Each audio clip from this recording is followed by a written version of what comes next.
International standards తో quality education అందిస్తుంది futuristic edu initiatives.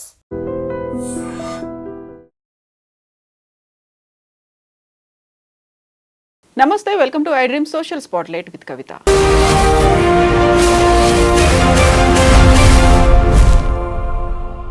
America అధ్యక్షుడు డొనాల్డ్ ట్రంప్ రోజుకొక నిర్ణయంతో సంచలనాన్ని సృష్టిస్తున్నారు. సరికొత్తగా ఇప్పుడు G2ని ఏర్పాటు చేయబోతున్నాము. అమెరికాతో పాటుగా చైనా బలపడాలి, బంధాలు డెవలప్ అవ్వాలి అనే ఉద్దేశంతో G2ని ఏర్పాటు చేస్తున్నామన్నారు. దాంతో భారతదేశం మీద ఇంపాక్ట్ ఉండబోతోంది అనేటువంటి వాదనలు కూడా వినిపిస్తున్నాయి. యాక్చువల్గా G2 మెయిన్ ఎజెండా ఏంటి, ఎందుకని ఇప్పుడు అమెరికా చైనాతో ఫ్రెండ్షిప్ కోరుకుంటోంది, సరికొత్తగా G2ని ఏర్పాటు చేస్తోంది. మనతో పాటుగా ఉన్నారు global economist professor doctor Ravinder Raina గారు. హలో అండి, నమస్తే. మా గతంలో మనం G7 చూసాము, సమ్మిట్లనే ఉంటాయి, గ్రూప్ ఆఫ్ 7 అనుకున్నాం. బట్ ఇది గ్రూప్ ఆఫ్ 2, ఓన్లీ 2, అందులో అమెరికా అండ్ చైనా. సరికొత్తగా ఎందుకని అంత ఫ్రెండ్షిప్ చేయాలి అనేటువంటి ఒక ఉత్సాహం అనేది డొనాల్డ్ ట్రంప్లో కనిపిస్తోంది చైనాతో? చూడండి, ఈ మధ్యకాలంలో జరిగిన పరిణామాలు చాలా ఎకనామికల్గా కానీ, సోషల్గా కానీ, పొలిటికల్గా కానీ చాలా ర్యాపిడ్గా జరుపుకుంటూ వస్తున్నాయి. ట్రంప్ అడ్మినిస్ట్రేషన్ సెకండ్ టైం అడ్మినిస్ట్రేషన్లో ఎందుకు చేస్తున్నారంటే, అమెరికా ఆర్థిక వ్యవస్థ అనేది బలహీనపడిపోతుంది. దాన్ని బలవంతం చేయాలంటే రకరకాల యాంగిల్స్లో వాళ్ళు ఆలోచించాల్సి వస్తుంది, స్ట్రాటజీస్ని చూడాల్సి వస్తుంది, ఆప్షన్స్ని వెతుకోవాల్సి వస్తుంది. సో దాంట్లో భాగంగా ఏం చేస్తున్నారు ట్రంప్ గారు అంటే, అమెరికాకు చైనాకు సంబంధాలు ఏంటి అనేది ఒకసారి పరిశీలన చేద్దాం. ట్రేడ్ పరంగా అమెరికాకు చైనాకు సంబంధాలు అనేది 1784 నుండి ఉన్నాయండి. అంటే దాదాపు 18th సెంచరీ నుండి మొదలుకున్నట్టయితే మనకు చాలా వాన్షియా అని చెప్పి ఒకటి ట్రీటీ కూడా జరిగింది. అరౌండ్ 1844 ఆ రేంజ్లో వాన్షియా అనేది ఒక ఫేమస్ ట్రీటీ జరిగింది. ఓపిఎం ఇట్లాంటి వాటిని దొంగ రవాణాలు కూడా చేసే సందర్భంలో చైనాకు అమెరికాకు హిస్టారికల్గా మనకు అప్పుడు ప్లేన్స్ లేని సమయంలో, షిప్లు ఉన్న సమయంలో ఈ ట్రేడ్ అనేది జరుపుకుంటూ వచ్చింది. ఆ ట్రేడు దాదాపు 1949లో చైనాకు స్వతంత్రం వచ్చిన తర్వాత అప్పటి నుండి ట్రేడ్ ఏం పెద్దగా పుంజుకోలేదు. డిఫరెంట్ రీజన్స్ వల్ల. అప్పుడు మావో జెడాంగ్ అని చెప్పి, ఇప్పుడు మావోయిస్ట్ పార్టీని మన దగ్గర కూడా అంటారు, అతను ప్రెసిడెంట్గా ఉన్న టైం లోపల కూడా అమెరికాతో సత్సంబంధాలు ఏర్పాటు చేసుకోవాలని చెప్పి వాళ్ళు నిర్ణయాలు తీసుకున్నారు. దాంతోపాటుగా ముందుకెళ్ళారనమాట. సో దాన్ని హిస్టారికల్గా మనం చూసినట్టయితే ట్రేడ్ అనేది 1970 తర్వాత ఎక్కువగా అంటే ట్రేడ్ ఇంటిగ్రేషన్ అనేది ఎక్కువగా జరిగిందనమాట చైనాకి అమెరికాకి. దానికంటే ముందు ఉన్నది పెద్దగా ఇంపాక్ట్ చూపించలేదు. మనకేదో అడపదడప వాళ్ళ అవసరానికి వీళ్ళు, వీళ్ళ అవసరానికి వాళ్ళు చేశారే తప్ప ఒక ఇంపాక్ట్ఫుల్ ట్రేడ్ అనేది ఈ రెండు కంట్రీల మధ్యన ఎక్కువగా జరగలేదన్నమాట. 1970 అంటే దాదాపు 55 ఇయర్స్తోని చూసుకున్నట్టయితే, ఆ 55 ఇయర్స్ నుండి ట్రేడ్ అనేది డిఫరెంట్ పేజెస్లలో ట్రేడ్ రిలేషన్షిప్ అనేది బాగా బిల్డప్ అవ్వకుండా వచ్చాయి. ఇప్పుడు ప్రస్తుత కాలంలో అంటే మనకిప్పుడు 2024-25 ఇయర్లో చూసుకున్నట్టయితే అమెరికా చైనాకి ఏమి ఎక్స్పోర్ట్ చేస్తుంది, దాని వాల్యూ ఎంత అని చూసుకున్నట్టయితే అరౌండ్ $143 బిలియన్ వర్త్ ఆఫ్ గూడ్స్ను చైనా అమెరికా నుండి దిగుమతి చేసుకుంటుంది, లేకపోతే అమెరికా చైనాకు ఎక్స్పోర్ట్ చేస్తుంది. అదర్ సైడ్ చూసుకున్నట్టయితే అంటే చైనా వాళ్ళు అమెరికాకి ఎంత ఎక్స్పోర్ట్ చేస్తున్నారు అంటే $582 బిలియన్ ఎక్స్పోర్ట్ చేస్తున్నారు. అంటే డిఫరెన్స్ ఎంత ఉన్నదో చూడండి మీరు. డిఫరెన్స్ చూసుకున్నట్టయితే approximately around $440 billion worth China వాళ్ళు అమెరికాకి ఎక్స్పోర్ట్ చేస్తున్నారు. అంటే China has got more trade surplus than America and many other countries. మన విషయంలో కూడా అంతే. సో ఈ ట్రేడ్ సర్ప్లస్ ఉన్నప్పుడు అంటే అమెరికాకు చైనాకు ఈ రెండు దేశాల మధ్యన ఎటువంటి ట్రేడ్ సంబంధాలు ఉన్నాయి, ఎలా ఉన్నాయి, ఎంత బలంగా ఉన్నాయి అనేది మనం ఈ రెండింటిని చూసుకుంటే అర్థమైపోతుంది.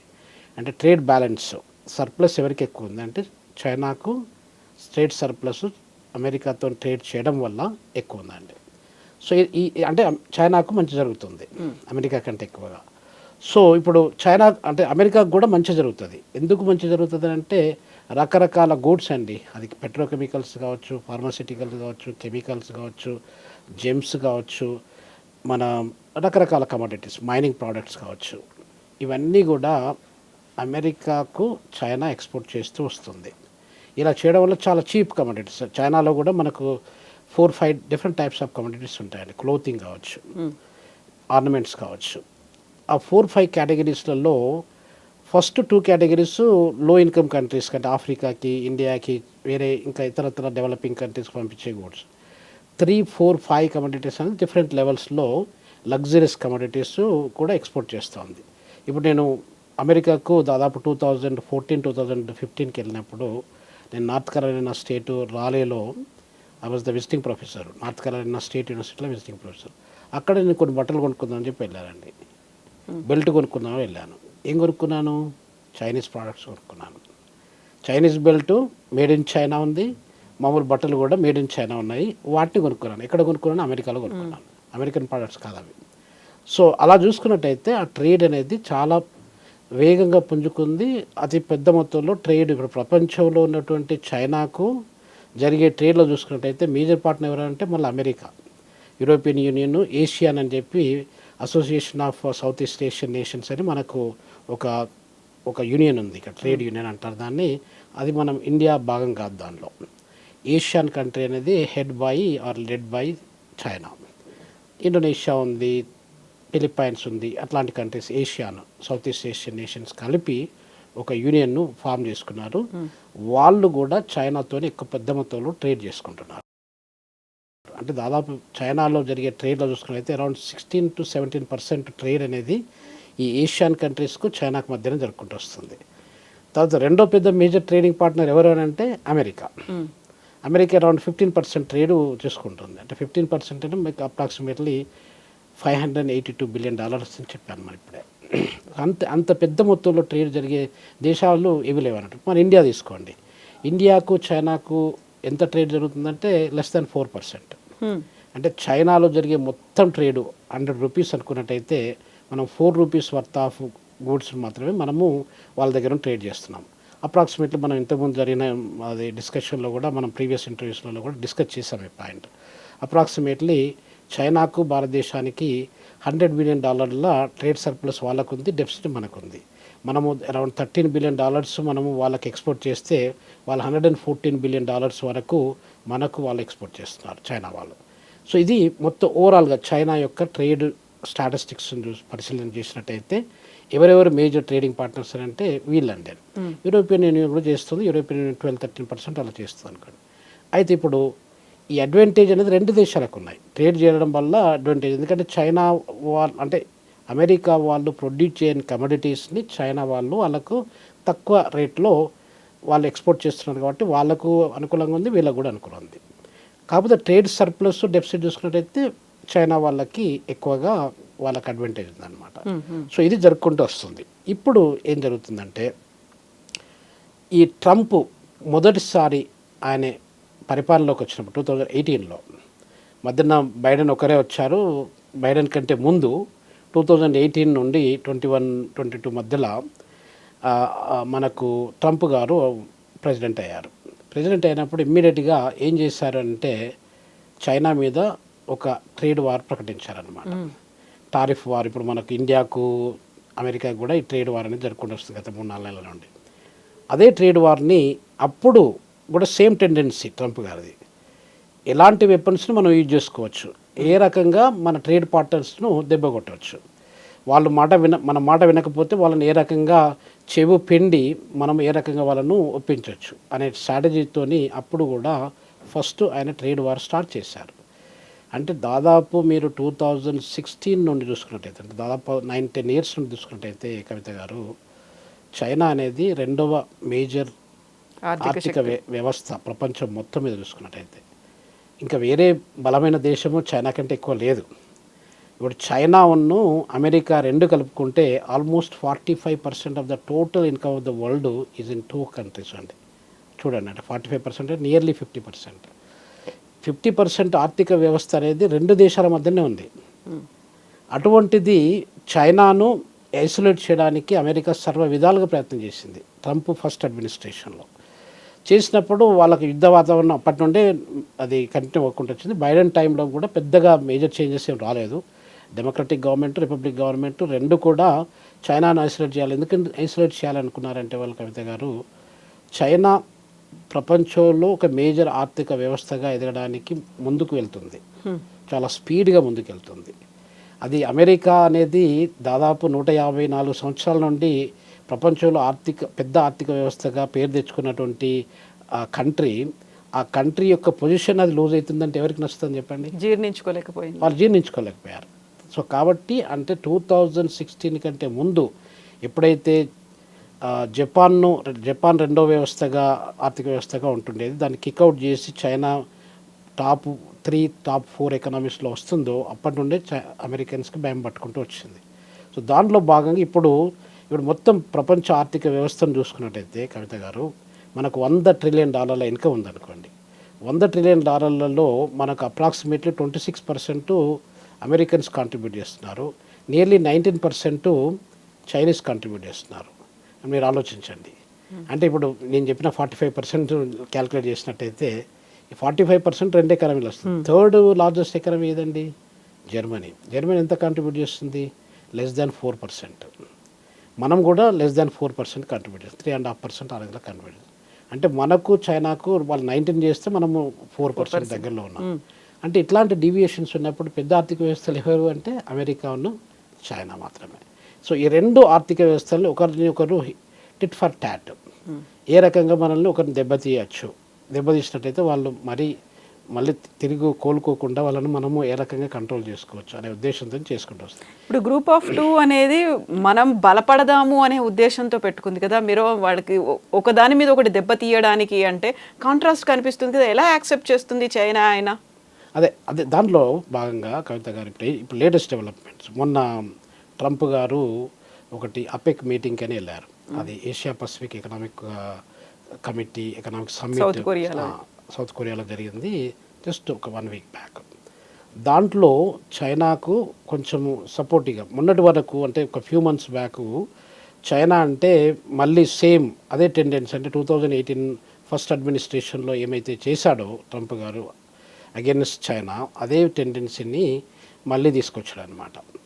ఆయిల్స్ మీద రెస్ట్రిక్ట్ చేయడము, ఇంతకంటే అంత ఎక్కువ పర్చేజ్ చేయదని చెప్పి రెస్ట్రిక్షన్ చేయడము. రష్యా మీద కూడా రష్యాలో almost 49% of the total oil exports అనేది చైనా ఒకటే కొనుక్కుంటుందండి. మనము అరౌండ్ 38% మనం కొనుక్కుంటాము. చైనాను రెస్ట్రిక్ట్ చేయకుండా మన మీద రెస్ట్రిక్షన్ పెట్టుకుంటూ వచ్చాడు, 50% టారిఫ్స్ అని చెప్పి మనం మాట్లాడుకున్నాం ఇంతకుముందు. ఇప్పుడు మళ్ళీ ప్లేట్ ఫిరాయిస్తుంది అనమాట. చైనా అనేది చేంజ్ అవుతూ వస్తుంది. ఎందుకు చేంజ్ అవుతుంది అంటే కవిత గారు, ఇప్పుడు ప్రపంచంలో 3వ ఆర్థిక వ్యవస్థగా భారత్ కూడా ఎదుర్కొంటూ వస్తుంది. అంటే ఇప్పుడు ప్రపంచంలో పెద్ద దేశాలు ఏంటి ఆర్థికంగానంటే, ఫస్ట్ అమెరికా, 2 చైనా, 3 ఇండియా కావడానికి అంటే ఎంతో దూరం పట్టదు టైం. దాదాపు ఇప్పుడు 2025లో ఉన్నాము, 2030-31 మధ్యలో ఎనీ టైం ఇప్పుడు 2-3 ఇయర్స్ టైం లోపల జర్మనీకి మనకు పెద్ద తేడా లేదండి. జర్మనీ దాదాపు $4.4 ట్రిలియన్ ఉంటే మనం $4.2 ట్రిలియన్ ఉన్నాం. అంటే $200 బిలియన్ తేడాతోనే ఉన్నాం అనమాట. సో 5 ట్రిలియన్ ఎకానమీగా ఎదగాలి అనేది అసలు మనకు యాక్చువల్గా 2025లో టార్గెట్ అండి. అది 2025లో మనం మీట్ కాలేదు. అది $5 ట్రిలియన్ మనము మనం నవంబర్ డిసెంబర్ అంటే ఇంకా 2 months కూడా లేదు. ఈ 2 months లోపల మనం 4.2 నుండి $5 ట్రిలియన్ కావాలనేది అసాధ్యం. అది ఒకవేళ మనం 2030 వరకు అంటే ఇంకొక 4-5 years తర్వాత మనం అది జరగవచ్చు, ఇంకో 1 year తర్వాత జరగవచ్చు, 2 years తర్వాత జరగవచ్చు. జర్మనీ అనేది చాలా పవర్ఫుల్ ఎకానమీ ఉంది. ఒకప్పుడు అది జర్మనీ 2005 కంటే ముందు, ఒక 20 years కంటే ముందు అది 8-9% of the total income of the world 8-9% contribute చేసేది. ఇప్పుడు హాఫ్ కంటే ఎక్కువ తగ్గిపోయిందండి. మనకు జపాన్ను చూసుకున్నట్టయితే హిస్టారికల్గా జపాన్ కూడా 17%, ఇప్పుడు చైనా ఎంతైతే కాంట్రిబ్యూట్ చేస్తుందో ఆ రేంజ్లో జపాన్ కూడా కాంట్రిబ్యూట్ చేస్తుంది. ఇప్పుడు జపాను 3-3.5% తగ్గిపోయిందండి. అంటే జపాన్ మనం బీట్ చేసి మనం 4th లార్జెస్ట్ ఎకానమీ అవుతామని చెప్పి జపాన్ అనుకోలేదు, ఇండియా కూడా అనుకోలేదు, జరిగింది అది. సో ఇట్లాంటి చేంజెస్ గ్లోబల్ ఎకనామిక్ ఆర్డర్లో కానీ గ్లోబల్ ఎకనామిక్ స్ట్రక్చర్లో కానీ జరుపుకుంటూ వస్తున్నాయి. ఈ పరిణామాలతో వాళ్ళు ముందు జాగ్రత్తగా ఏం చేస్తున్నారంటే, ఇప్పుడు మళ్ళీ ఇంకా ఆల్టర్నేటివ్ ఏంటి వాళ్ళకి, అమెరికాకి ఆల్టర్నేటివ్ ఏంటంటే చైనాతో మనం కొట్లాట పెట్టుకోకూడదు, కాన్ఫ్లిక్ట్ చేసుకోకూడదు. వాళ్లకు మనకు సత్సంబాలు ఏర్పాటు చేసుకున్నట్టయితే మనం 2 గ్రో కావడానికి ఆస్కారం ఉంటుంది. ఆ 2 గ్రో అయినప్పుడు ఏమవుతుందంటే ఎవరికి దెబ్బ పడుతుంది, డైరెక్ట్గా కానీ ఇండైరెక్ట్గా కానీ ఇండియాకు దెబ్బపడడానికి ఆస్కారం ఉంది. ఇప్పుడు ట్రంప్ గారు సర్వ విధాలుగా ప్రయత్నం చేసుకుంటూ వచ్చారు. ఏంది, మీరు రష్యా నుండి ఆయిల్ కొనడం మానేయండి, మీరు రష్యా నుండి ఆయిల్ కొనకపోతే మీ దగ్గర 50% టారిఫ్స్ పెట్టి అది చేస్తామని చెప్పి బెదిరించుకుంటూ వచ్చాడు. అయినా కూడా మనం ఒప్పుకోలేదు. ఆ యొక్క అది ఆ కోపం అనేది అలా ఉండిపోతుంది. ఇప్పుడు అది మొన్న మనం ఈ మధ్య కాలంలో చూసినట్టు ట్రెండ్, మీకు 25% టారిఫ్స్ అది ఆల్మోస్ట్ 16% తగ్గిస్తామని కూడా చెప్పుకుంటూ వచ్చాడు. అదే ట్రెండ్ ఇప్పుడు 50% tariffs already 57% tariffs already China మీద అమెరికా ఇంపోజ్ చేసింది.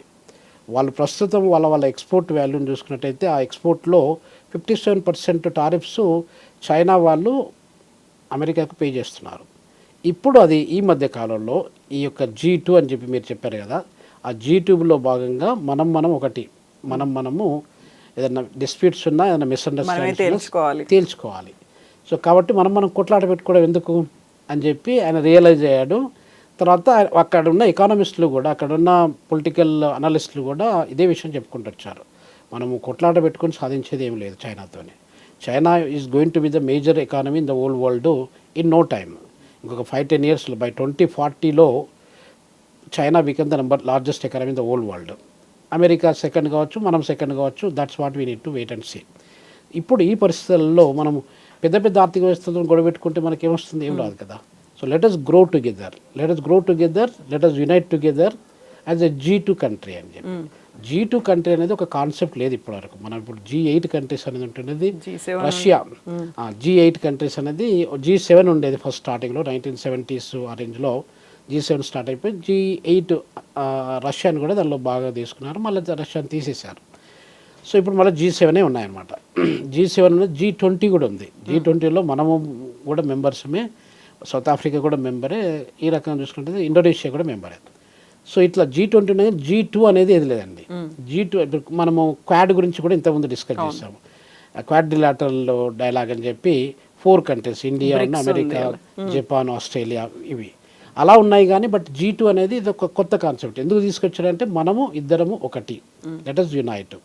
ఆ సాలిడారిటీ, ఆ యూనిటీతోని let us try to grow together hand in hand అనే ఉద్దేశంతో G2 అనేది మాటల్లో చెప్పారు. కానీ దానికి ఒక ఫార్మేషన్ కానీ, ఒక రకమైన ఏజెండా కానీ, ఒక స్ట్రాటజీ కానీ, ఒక కీ ఆబ్జెక్టివ్ కానీ ఇంకేం సెట్ చేయలేదండి. So win to win situation అనేది అక్కడ అమెరికా కావచ్చు, చైనా అనుకుంటున్నప్పుడు, అమెరికా మన మీద అంత టారిఫ్లు విధించింది, 25% నుంచి 50%కు పెంచిన తర్వాత చైనానే మన దగ్గరకు వచ్చింది, మనం కలిసి ఎదగాలి, వాడికి లొంగిపోకూడదు, టారిఫ్లకి భయపడొద్దు అనే మాట.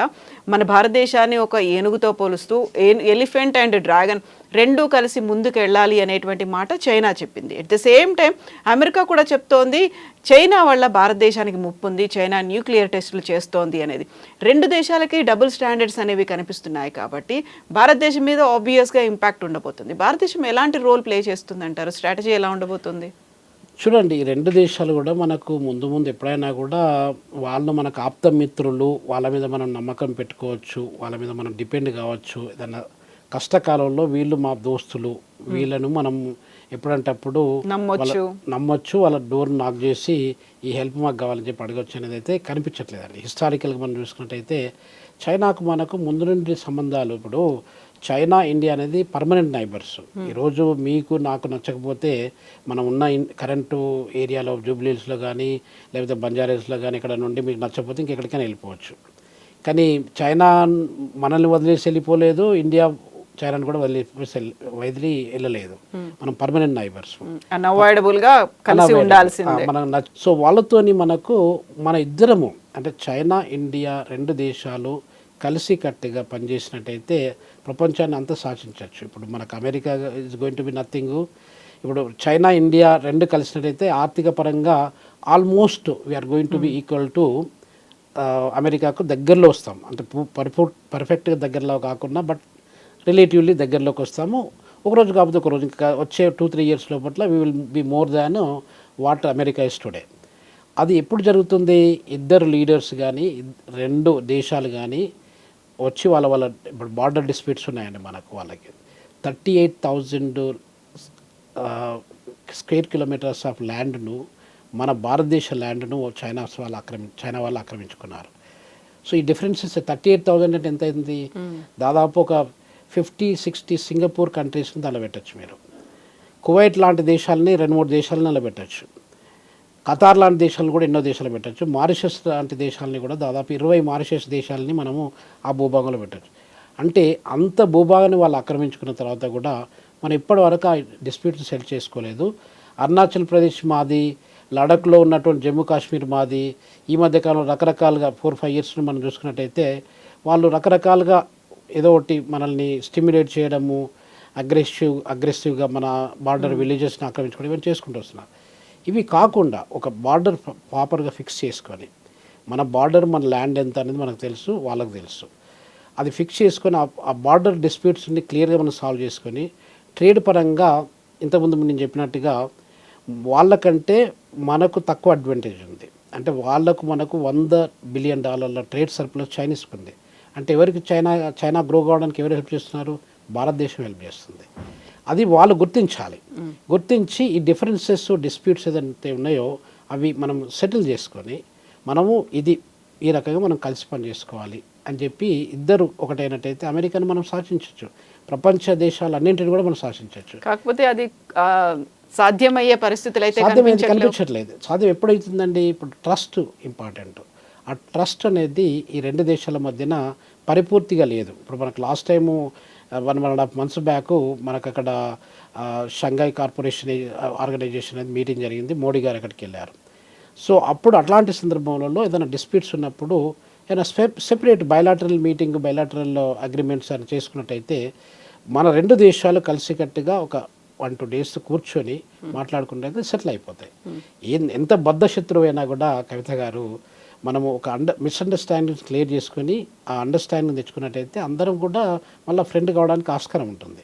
సో అది చైనాకు మనకు ఎప్పుడు జరగలేదు. సో జరిగినట్టయితే మనకు అడ్వాంటేజ్, వాళ్ళకు కూడా అడ్వాంటేజ్. అమెరికా లాంటి దేశాలకు, యూరోప్ లాంటి దేశాలకు, ఆస్ట్రేలియా లాంటి దేశాలకు కొంచెం ఒక పిడుగు లాంటి వార్త అన్నమాట. ఇప్పుడు మనకు ఈ 2 దేశాలు కలిసి ఉన్నట్టయితే మనకు ఏ రకంగా దాని యొక్క ఇంపాక్ట్ అనేది ఏ రకంగా ఉంటుంది అనేది మనం ఆలోచన చేయాలి. తప్పకుండా గ్రేటర్ ఇంపాక్ట్ ఉంటుందంటే ఎకనామికల్ కానీ మన ఆ 2 దేశాలు పవర్ఫుల్ దేశాలు ఒకటైనప్పుడు మళ్ళీ తర్వాత పవర్ఫుల్ మనమే కదా. జర్మనీ అంటే జర్మనీ పక్కకు పెట్టేద్దాం మనం.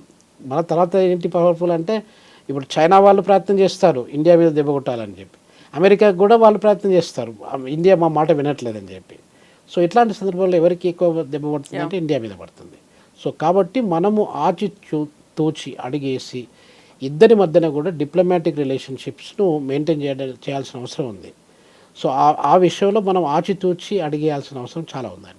సో ఇప్పుడు ట్రేడ్ డీల్స్ కుదుర్చుకోవాలి అనేటువంటి మాటని భారతదేశంలో మేము ఇంక్లూడ్ చేయబోతున్నాం. ఇప్పటిదాకా ఉన్నటువంటి 50% టారిఫ్ను తగ్గించి 15% తీసుకొస్తాము, ఎవరిని మేము దూరం చేసుకోదలుచుకోలేదు అనేటువంటి మాట డొనాల్డ్ ట్రంప్ దగ్గర నుంచి వస్తుంది. At the same time SCO summit కూడా మనం వెళ్ళినప్పుడు చైనా అండ్ రష్యాతో కలిసి మనం ఒక శక్తిగా ఏర్పడబోతున్నాము అనేటువంటి వాదనలు ఇవన్నీ మాటలు వినిపించిన తర్వాత G2 అనేది మాత్రమే ఎమర్జ్ అవుతూ కనిపిస్తోంది. అంటే జాగ్రత్త పడాల్సినటువంటి అవసరం ఉందంటారా, లేకపోతే సమదూరం సమన్యాయం అన్నట్టుగా ఇలాగే ఎలా అయితే న్యూట్రల్గా ఉన్నామో అలాగే కంటిన్యూ అవుతుందా భారతదేశం? చూడండి, గత 2 నెలల్లో పరిణామాలను చూసుకున్నట్టయితే కవిత గారు, ఇప్పుడు ట్రంప్ సర్వ విధాలుగా ప్రయత్నం చేస్తున్నాడు. ఆయన మాటను ఎలాగైనా నెగ్గించుకోవాలి అనేది ఒక మొండి పట్టుతోని సర్వ విధాలుగా పనిచేస్తున్నాడు. ఆయన టార్గెట్ ఏం చేశాడు ఇండియా మీద అంటే, అక్కడ మీరు ఆయిల్ కొనడం ఆపేయండి, మనం రష్యాను ఐసోలేట్ చేద్దాము, తర్వాత ఉక్రెయిన్ మధ్యన రష్యా మధ్యన జరిగే యుద్ధాన్ని ఆపేద్దాం అని చెప్పి సర్వదేశంగా ప్రయత్నిస్తున్నారు. అది వర్కౌట్ కాలేదు.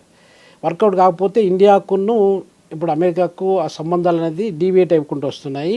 ఆ డిఫరెన్సెస్ వల్ల మనకంటే ఎక్కువగా నష్టము అమెరికా మీద పడడానికి ఆస్కారం ఉంది. సో కాబట్టి మళ్ళీ దాన్ని ఆలోచనను మళ్ళీ రీథింక్ చేసి మోడీకి ఒక 4-5 సార్లు ఫోన్ చేసి మనం అంతా ఫ్రెండ్స్, మీరు గొప్ప వ్యక్తులు, గొప్ప లీడర్సు, మనం కలిసి కట్టుకుందామని చెప్పి ఆ రకంగా ప్రయత్నం చేసుకుంటూ వచ్చాడు. అప్పుడు ట్రేడు మనకున్నటువంటి టారిఫ్స్ 25% ఉన్న టారిఫ్ను 16%కు తగ్గిస్తారని కూడా మనకు ఈ మధ్య కాలంలో డెవలప్మెంట్స్ వచ్చాయి. 50% నేను పెంచుతానన్న మాట పక్క పెట్టండి, ఉన్న 25%లో 16% తగ్గిస్తాను అని చెప్పుకుంటూ వచ్చాడు. ఇలా చేయడం వల్ల మనకు ఒక రకమైన అంటే మేము ఒకటే అని చెప్పి మనకు ఆ నమ్మకాన్ని క్రియేట్ చేసుకుంటూ వచ్చాడు. అలాగే అదే టైం లోపట్ల చైనా నువ్వు నేను ఒకటే అని చెప్పి చేసినప్పుడు ఏమవుతుందంటే వాళ్ళిద్దరూ మనకు ఒక రకంగా శత్రువులు అన్నట్టే లెక్క. అమెరికా శత్రువే, తర్వాత మన చైనా కూడా మనకు శత్రువే. ఆ శత్రువు అనేది ఒక మన ఏమంటారు మేకవన్నె పులిలాగా, అది మనకు చూడడానికి ఫ్రెండ్ లాగా కనిపిస్తాడు, అంతే ఒక మాస్క్లో, అంటే ఫ్రెండ్ మాస్క్లో ఉన్నటువంటి శత్రువు అనమాట. అలా ఉన్నప్పుడు ఏమవుతుందంటే శత్రువు అనేది వాళ్ళకు ఒక భయము, భారతదేశం అంటే ఒక భయము, ఆ భయంతో వాళ్ళు చేసేటువంటి పన్నాగాలన్నమాట. ఇలాంటి సందర్భంలో ఈ రెండు దేశాలు కలిసినప్పుడు భారతదేశం మీద తప్పకుండా ఒక నెగటివ్ ఇంపాక్ట్ అనేది క్రియేట్ కావడానికి ఆస్కారం ఉంటుంది. మనం చాలా చాలా జాగ్రత్తగా ఉండాల్సిన అవసరం కూడా ఎంతైనా ఉన్నదన్నమాట. ఇప్పుడు ఆర్థిక పరంగా వాళ్ళు ఎలాంటి గేమ్స్ అన్నీ కూడా ప్లే చేయొచ్చు. మనము మన యొక్క ఆర్థిక పరంగా చూసుకున్నట్టయితే కవిత గారు, అంటే ట్రేడ్ పరంగా చూసుకున్నట్టయితే అమెరికాకు మనకు more than $80 billion trade surplus మనకు ఉంది. సో అలాంటప్పుడు అంటే మీరు $120 బిలియన్ పైన మనము వాళ్ళకి ఎక్స్పోర్ట్ చేస్తూ ఉంటే మనం వాళ్ళ దగ్గర నుండి 41 బిలియన్స్ మాత్రం ఇంపోర్ట్ చేసుకున్నాం. ఆ డిఫరెన్స్ చూసుకున్నట్టయితే $82 బిలియన్ మనం ట్రేడ్ సర్ప్లస్ ఉంది. ఇలాంటి సందర్భంలో మనకు ఇట్లాంటి అన్ని వీళ్ళిద్దరు కలిసి చేసినప్పుడు ఏదో రకంగా చలో మీరు నేను ఒకటైనా కాబట్టి మనకు నెక్స్ట్ టార్గెట్ ఏంటి, ఇండియా, లెటెస్ట్ టార్గెట్ ఇండియా అని చెప్పడానికి ఆస్కారం ఉంటుంది. సో కాబట్టి ఇప్పుడు ప్రస్తుత పరిస్థితులలో కూడా ఇండియా అనేది చాలా, ఇండియన్ పాలిటిక్స్ అన్నా ఇండియన్ లీడర్షిప్ అన్నా కూడా ఈ రెండు కంట్రీస్కు మింగుడు పడట్లేదు. సో మింగుడు పడినప్పుడు ఏదైనా కూడా వాళ్ళు ఎలాంటి హార్మ్స్ అయినా కూడా చేయడానికి ఆస్కారం ఉంటుంది. ఎస్ అండి. సో భారతదేశం ఇప్పటికైతే ఇంకా రెస్పాండ్ అవ్వలేదు, బట్ ట్రేడ్ డీల్స్కి సంబంధించి లేకుంటే టారిఫ్లు, ద్వైపాక్షిక ఒప్పందాల మీద అయితే మినిస్టర్ జయశంకర్ అయితే కంటిన్యూస్గా మీటింగ్స్ అయితే ఉన్నాయి. బట్ చైనాకి సంబంధించి ఏం జరుగుతుంది, టైం అంతే కదా, ఎదురు చూడాల్సి అవసరం. ఎదురు చూడాల్సింది. ఇప్పుడు మనకు అది SCO మీటింగ్, షంఘాయి కార్పొరేషన్ ఆర్గనైజేషన్ మీటింగ్లో కూడా అసలు చాలా హోప్స్ ఉంటుండేది. SCO మీటింగ్లో ఏం జరిగింది, ఎందుకు జరిగింది, ఎవరికి అడ్వాంటేజ్ అయింది అనేది మనము చెప్పలేకుండా ఉందన్నమాట. అంటే ఒక కన్ఫ్యూజన్ స్టేట్ ఆఫ్ మైండ్లో ఉందన్నమాట. ఇప్పుడు జరిగినటువంటి పరిణామాల వల్ల కవిత గారు మనకు అమెరికాకును చైనాకు ఉన్నటువంటి సత్సంబాలు ఎంతకాలం ఉంటాయని కూడా మనం చెప్పలేము. ఎందుకంటే ఇట్లాంటి ట్రేడ్ రిలేషన్ ఇప్పుడు మీకు దాదాపు 1784 నుండి చూసుకున్నట్టయితే 1784 అంటే మీరు ఆల్మోస్ట్ 250 ఇయర్స్ కింద నుండి చూసుకున్నట్టయితే అప్పటికిప్పటికీ మనకు ట్రేడ్ రిలేషన్స్ ఎలా అప్స్ అండ్ డౌన్స్ అవ్వకుండా వచ్చాయి అనేది చూసుకుంటే చాలా డీటెయిల్గా మనం చర్చ చేసుకోవచ్చు దాని గురించి, చైనాకు అమెరికాకి. సో అలా ట్రేడ్ డీల్స్ అనేది ఇప్పుడు ట్రంప్ గారు ఫస్ట్ టైం ప్రెసిడెంట్గా ఉన్నప్పుడు కూడా చైనాని టార్గెట్ చేశారు. ఆ ఎఫెక్ట్ అనేది షీ జిన్పింగ్కు తెలుసు, చైనీస్కు తెలుసు, చైనా యొక్క లీడర్స్కి బాగా తెలుసు. అలాంటప్పుడు చైనా కూడా అమెరికాను అంత ఇదిగా నమ్మడానికి వీల్లేదండి. వాళ్ళు ఏదో కొన్ని కన్సెషన్స్ని వాళ్ళు ఆఫర్ చేశారు. ఆ ఉన్నటువంటి అంటే స్ట్రెయిన్ అటువంటి ఇప్పుడు రిలేషన్షిప్స్ ఆల్రెడీ స్ట్రెయిన్ అయిపోయాయి కాబట్టి వాటిని మళ్ళీ పునరుద్ధరించుకోవడానికి, ఆ రిలేషన్షిప్ని మళ్ళీ మనము దాని ఏమంటారు రిసరెక్ట్ చేయడానికి, రీషేప్ చేయడానికి వాళ్ళు ప్రయత్నాలు చేస్తున్నారు కాబట్టి వీళ్ళు కూడా ఒప్పుకోవాల్సి వస్తుంది. సరే ఎంత దూరం వెళ్తాము అనేది అది బిగ్ క్వశ్చన్ అనమాట. ఎనీ టైమ్ మళ్ళీ ట్రంప్ గారు లేదు it's not working in our favour, let us change the policy again, will put 200% 300% tariff అన్నా కూడా మనం ఆశ్చర్యపడాల్సిన అవసరం లేదండి. ఎస్ అండి, thank you so much Ravinder గారు. థ్యాంక్ యూ అండి కవిత గారు. Thank you. నిజంగా ప్రస్తుతం ఉన్నటువంటి సమాజం దేనికి ప్రయారిటీ ఇస్తుంది? ఆర్థిక సంబంధాల చుట్టూ మాత్రమే తిరుగుతుంది. మళ్ళీ ఎన్నికలంగానే చాలా విరక్తి కలుగుతాను. మంచి అనిపిస్తుంది కదా, లేడీస్ కూడా ఛాలెంజింగ్ జాబ్స్ చేసినప్పుడు చాలా బాగుంటది. ట్రాఫిక్ అసిస్టెంట్స్ గా నియమించిన ట్రాన్స్జెండర్స్ అందరితో సాల్యూట్ చేయించుకుంటున్నారు. ఫుడ్ డెలివరీ ఇవ్వటానికి వెళ్ళినటువంటి డెలివరీ బాయ్ అనిల్ పై కళ్ళ ముందు పెళ్ళండి